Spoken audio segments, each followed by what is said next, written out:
Sarah had always loved the quiet rhythm of her life with John. After 32 years of marriage, their home was a sanctuary.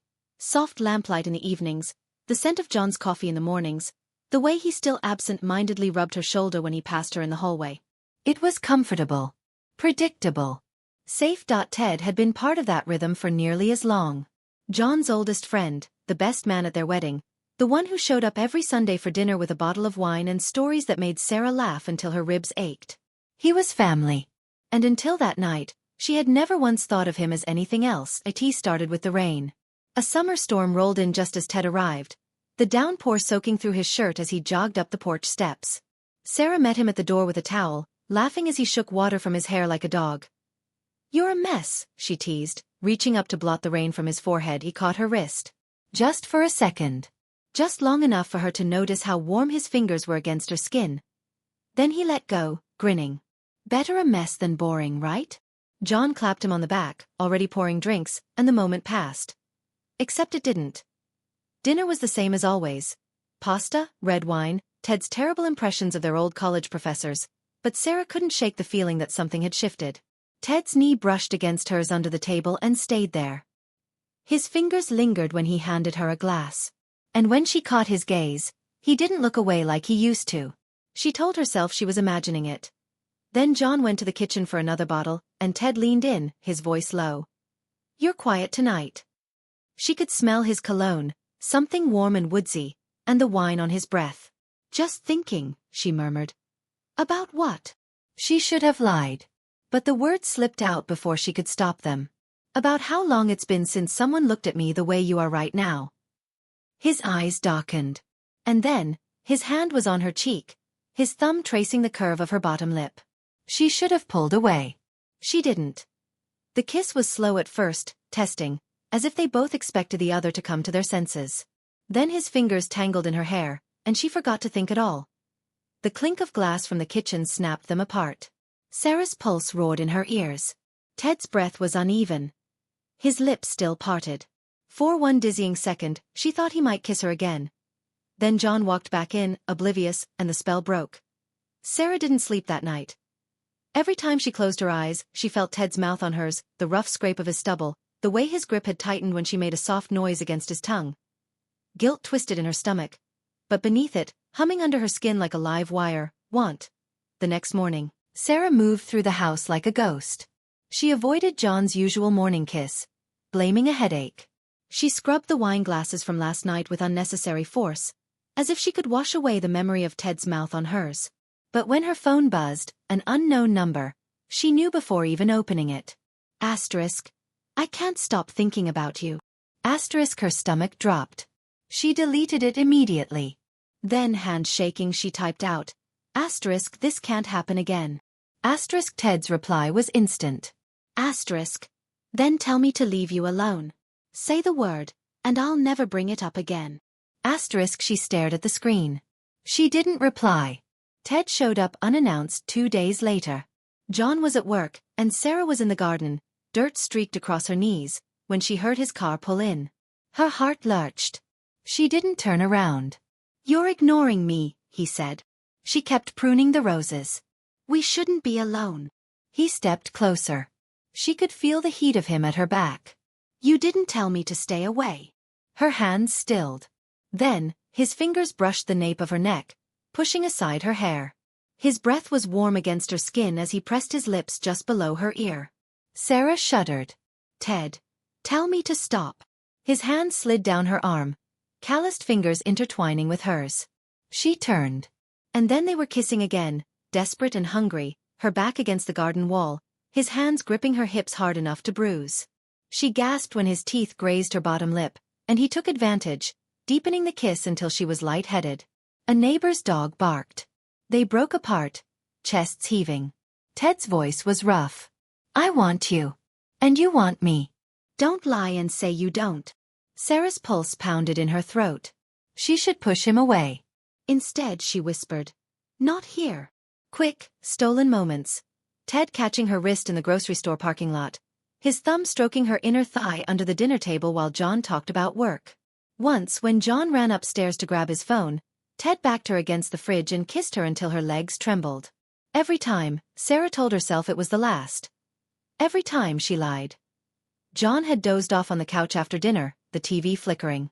Ted smirked, nodding toward the hallway, and Sarah followed him like she was in a trance in the darkened guest room. He pinned her against the door, his mouth hot on her throat. She arched into him, her fingers fumbling with his belt. A floorboard creaked. They froze. John's voice, groggy, came from the living room. Sarah. Ted's grip tightened. Sarah's breath stopped. Then, miraculously, John's footsteps retreated upstairs. Ted exhaled, resting his forehead against hers. Christ! Sarah's knees gave out. She slid down the door, her heart hammering. We can't keep doing this. Ted crouched in front of her, cupping her face. Then let's stop hiding. She looked up at him, terrified. What are you saying? Tell him. She recoiled. Are you insane? Ted's expression darkened. Or don't. But this isn't just some fling for me. Before she could answer, headlights flashed through the window. John's friend dropping off the tools he'd borrowed. Ted stood, offering her a hand. We'll talk later. But Sarah knew there was nothing left to say. Sarah had always loved the quiet predictability of her marriage. 32 years with John had woven a comfortable tapestry. Their shared jokes, the way he squeezed her hand during movies, the familiar weight of his arm around her waist in sleep. It wasn't passion anymore, but it was safe. Until the night Ted's laugh cut through her like a blade. Ted arrived late, as usual. He'd always been charmingly unreliable, but tonight, something was different. He brought wine, not their usual Cabernet, but a bottle of dark velvety Malbec Sarah had once mentioned loving in passing. You remembered, she said, surprised. His fingers brushed hers as he handed her the glass. I remember everything about you. The words hung in the air, too heavy for the moment. John, oblivious, clinked his glass against theirs. Two old friends. Sarah sipped her wine, her skin prickling under Ted's gaze. After dinner, music drifted from the living room, a melancholy jazz record John had put on. Ted stood, extending a hand. Dance with me, Sarah. John chuckled. Since when do you dance? Since right now. Ted's eyes never left hers. Sarah hesitated, then took his hand. His palm was warm against the small of her back as he pulled her close. Too close. She could feel the heat of his body through the thin fabric of her dress, the steady thud of his heartbeat where her hand rested on his chest. You're tense, he murmured, his lips grazing her ear. She should have pulled away. Instead, she let her fingers curl into his shirt. The song ended. They didn't move. John's voice broke the spell. You two look cozy. Sarah stepped back, her face burning. Ted just smirked, swirling his wine. Later, when John went to the kitchen, Ted cornered her in the hallway.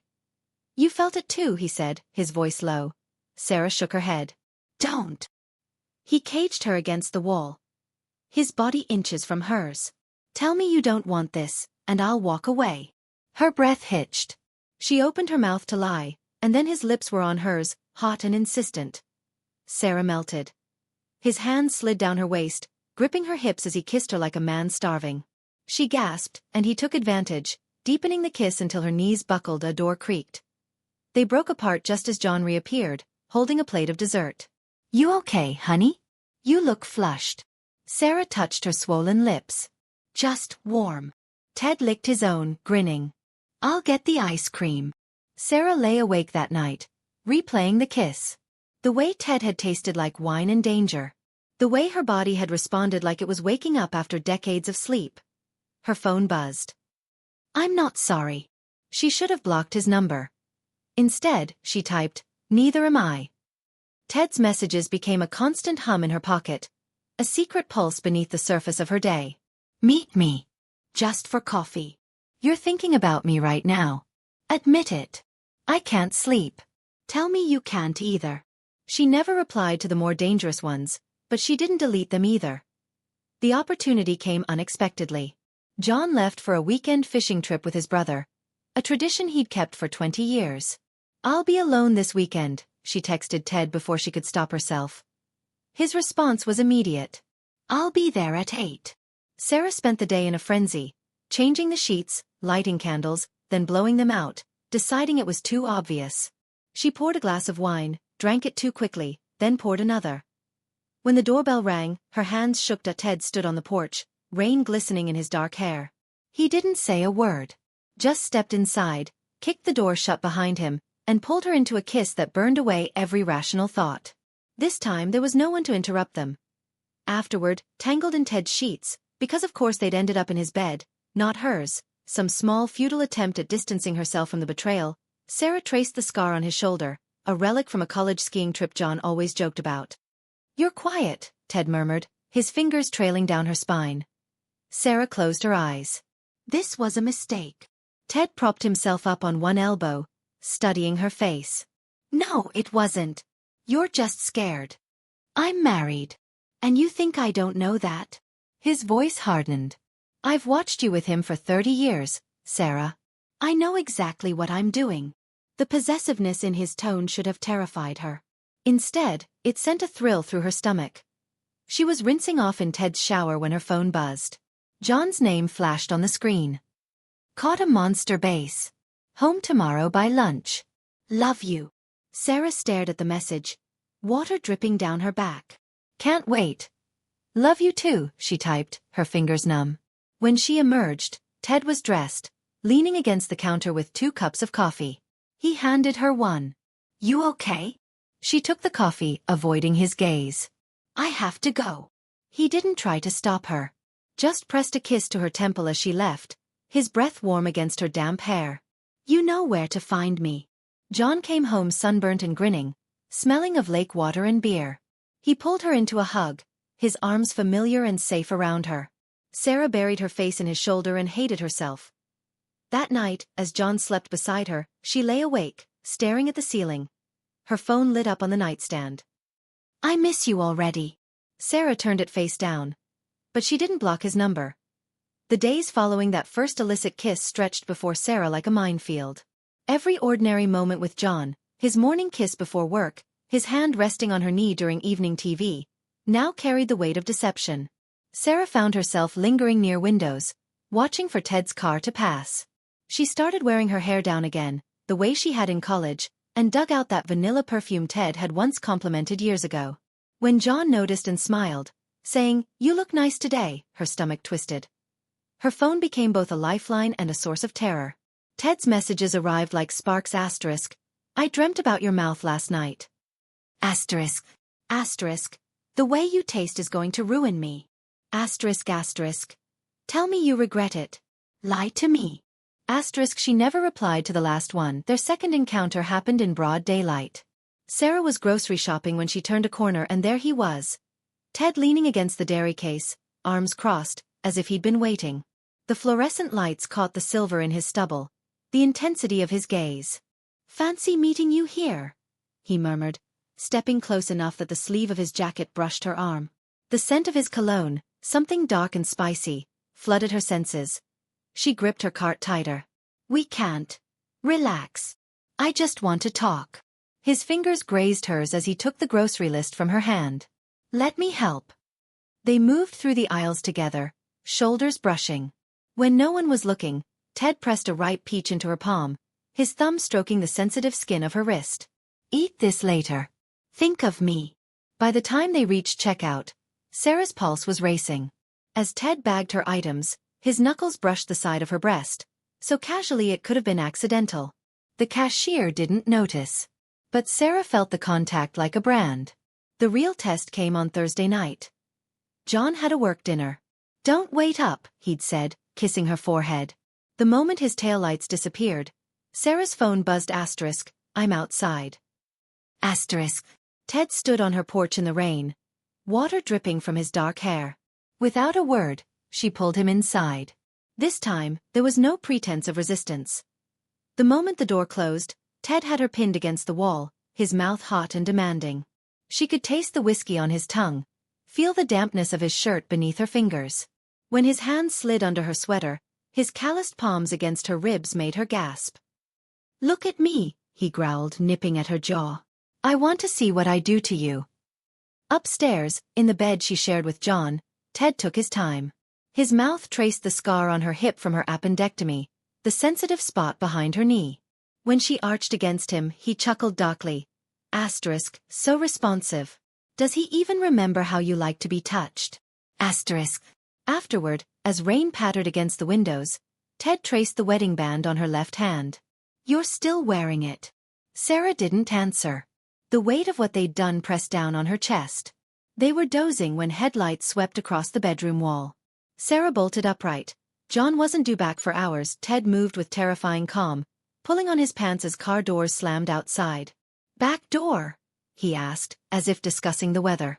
Sarah's hands shook as she threw on a robe. She could hear voices in the driveway. John's laughter, another man's voice. A colleague giving him a ride home. Ted kissed her hard at the kitchen door. "Tomorrow. My place." Then he disappeared into the storm. When John came in, Sarah was making tea, the kettle whistling shrilly. "You're up late," he said, shrugging off his wet coat. She focused on steadying her breathing. "Couldn't sleep." John kissed her temple, his nose cold against her skin. "You feel warm. Coming down with something?" Sarah closed her eyes. "Maybe." That night, as John snored beside her, Sarah stared at the ceiling. The scent of Ted's cologne still clung to her skin no matter how much she scrubbed. Her phone lit up. Asterisk, "I left the peach on your nightstand." "Sweet dreams, Sarah." Asterisk, she turned her head. There it was, the fruit Ted had given her at the store, now resting beside her wedding photo. Sarah reached out, her fingers brushing the fuzzy skin. Then she drew back as if burned. The peach sat on Sarah's nightstand for 3 days. She couldn't bring herself to move it, couldn't throw it away, couldn't eat it. It became a grotesque monument to her guilt, its sweet scent turning cloying as the flesh softened. By the 3rd morning, a brown spot appeared on its skin like a bruise. John finally noticed it when he reached for his watch. "This is going bad," he said, picking it up between thumb and forefinger. Sarah's coffee cup clattered against the saucer. "I'll take care of it." But John, ever practical, was already walking toward the kitchen trash. "Strange," he mused. "I don't remember buying peaches." Sarah started seeing Ted twice a week, always when John was at his weekly poker game. They met at Ted's apartment, a dimly lit loft that smelled like leather and bourbon. The sex was rougher now, tinged with desperation. Ted would leave marks where John wouldn't see them, the inside of her thighs, the small of her back. "You're different with me," Ted murmured one afternoon, his fingers circling a fresh bruise on her hip. "Louder. Messier." "Why do you think that is?" Sarah turned her face into the pillow. He wrenched her back. "Look at me when I'm inside you." Afterward, as she dressed, Ted dropped a bombshell. "I'm tired of hiding." Sarah froze with one arm in her blouse. "What are you saying?" "I want you to leave him." The room tilted. "You know I can't. Then I'll tell him myself." Ted's smile didn't reach his eyes. Sarah stopped taking Ted's calls. She threw out the burner phone he'd given her. For 2 weeks, she played the dutiful wife, making John's favorite meals, initiating sex that left her hollow. Then the text started appearing on her real phone. Asterisk, "You think ignoring me will make this go away? I know where you are right now. Red blouse. Outside table at Café Loon." Asterisk, she spilled her latte scanning the street for his car. John came home early on a Tuesday, his face ashen. Ted just resigned. Sarah's knees buckled. She gripped the counter. "Why?" Said he needed a change. John rubbed his temples. "But get this, he transferred his shares to me. For free. Like some kind of... fuck, I don't know. Goodbye present." Ice flooded Sarah's veins. This wasn't surrender, it was a chess move. Tea happened at the worst possible moment. Sarah was in the garden when Ted appeared like a ghost, his motorcycle boots crushing her tulips. "You've been avoiding me." She backed toward the house. "Please. Just go." Ted grabbed her wrist. "You don't get to." The sliding door opened. John stood frozen, a beer in hand, his eyes darting between Ted's grip on his wife and Sarah's tear-streaked face, beat of perfect horrible silence. Then John's bottle shattered on the patio stones. What followed was a grotesque parody of their old dinners. The 3 of them sat at the same oak table where they'd shared countless meals, now a war zone of half-whispered accusations. "You're fucking my wife." John's voice was terrifyingly calm. Ted leaned back, arms crossed. "Ask her how many times." Sarah's vision tunneled. She focused on a wine stain on the tablecloth, red as blood. John turned to her. "Is this true?" The truth came out in jagged pieces. the kiss, the grocery store, the afternoons in Ted's bed. When she mentioned the peach, John made a sound like a gutted animal. Ted stood abruptly. "You should know something, John." He pulled out his phone. "Your perfect wife begged me for it. Listen." Sarah's own voice filled the room. Asterisk harder. "God, yes, right there." Asterisk recorded during one of their encounters. John lunged. The fight was brutal. Shattered glass, a spray of blood across the wallpaper. Sarah screamed for them to stop, but neither man heard her. It ended when Ted slammed John's head into the counter. Her husband collapsed like a marionette with cut strings. Ted wiped his bloody mouth. "Get your things. We're leaving." Sarah crouched beside John's unconscious form, her fingers trembling at his pulse point. Alive. Ted's shadow loomed over her. "Now, Sarah." In that moment, she saw the truth. Ted had never loved her. This was always about winning. Sarah waited until Ted went to start his car. Then she locked the doors, called 911, and cradled John's head in her lap. When the paramedics arrived, Ted was gone. John filed for divorce. Sarah moved to a coastal town where the salt air burned her lungs. Some nights, she still wakes reaching for a man who isn't there. And on the worst nights, her phone lights up with blocked calls. She never answers. But she always checks. Thank you for joining me on this journey. If you enjoyed this story, don't forget to subscribe for more tales of love, passion, and adventure.